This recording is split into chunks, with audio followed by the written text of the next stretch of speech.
So the issue around remote work isn't a COVID issue. It's a tectonic change that we're going through as we learn to recast how we use technology, how we create jobs, the social contract between an employer and an employee, what it means overall, how technology doesn't have borders. So COVID-19 hits, right? You've been in the industry obviously for so long, student of the game, a leader of perhaps of the industry in a lot of ways, right? And this thing hits, and it's like you've been prepared to help people make this shift and this transition. So I don't necessarily want to talk about remote working so much as I want to focus on what have you learned in this past 18 months, and what does the entrepreneur, does the small business owner, does the large company, what's the biggest secret right now to remote working that you've learned in the last 18 months? Well, I think first let's define a little bit about agility and remote work. Get some common ground here. IDC said in 2019 they forecasted before the pandemic that there would be 1.8 billion remote workers by the year 2020. Little did they know, right? And they define a remote worker as those individuals which work 2 days or more outside of their primary workplace on a permanent basis.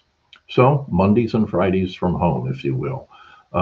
Tuesdays and Wednesdays maybe from a Starbucks or a co-working center or a business center, or maybe in partnership with a joint venture partner at their office. A minimum of 2 days a week. 1.8 billion people. That's fully almost half of our entire workforce globally.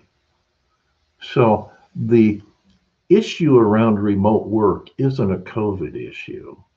It's a tectonic change that we're going through as we learn to recast how we use technology, how we create jobs, the social contract between an employer and an employee, what it means overall, how technology doesn't have borders as we've had. The concept of place is where you are, not where your boss thinks you should be. All of these things evolve together to be a massive, as I say, tectonic level shift in the way we do business.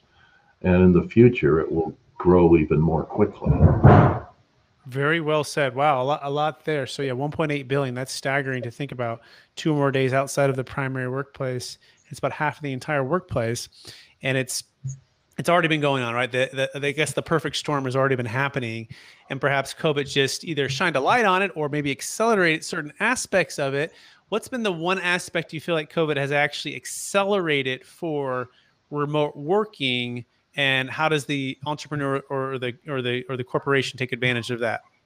Well, it's a balancing act, and all of everything that has to do with remote work had been going on for a number of years. And let's go back to 16, 17, 18, a time period. There was a massive battle going on for talent. How do we find the best people in the world to work for our company, for your company, for Microsoft, for Google, for every major employer worldwide? Big battle for talent. And what the HR departments found within those companies, the larger ones in particular, that they couldn't attract talent unless they had a remote or flexible workplace plan already. So everybody knew this. And, you've probably heard the old saying, don't let perfect be the enemy of good. Well, every company was actually trying to come up with the perfect plan. And what COVID did was kicked everybody through the across the threshold of their own decision making. And now good was good enough. And so everybody started putting into place plans they had already thought about, but not really enacted. And so now execution became more valuable and more important than planning. And that's really what has occurred. The outcome of that will be, again, massive.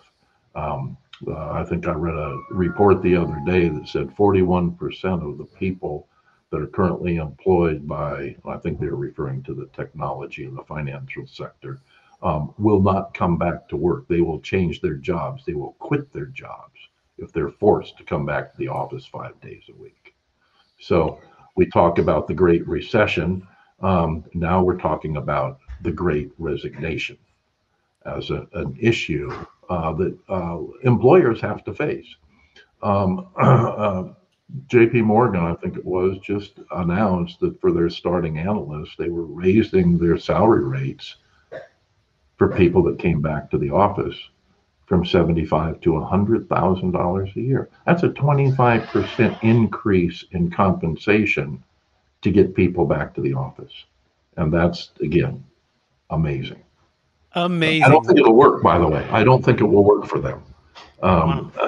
I think they'll still end up having people outside. But Wow, Frank, so much wisdom there. By the way,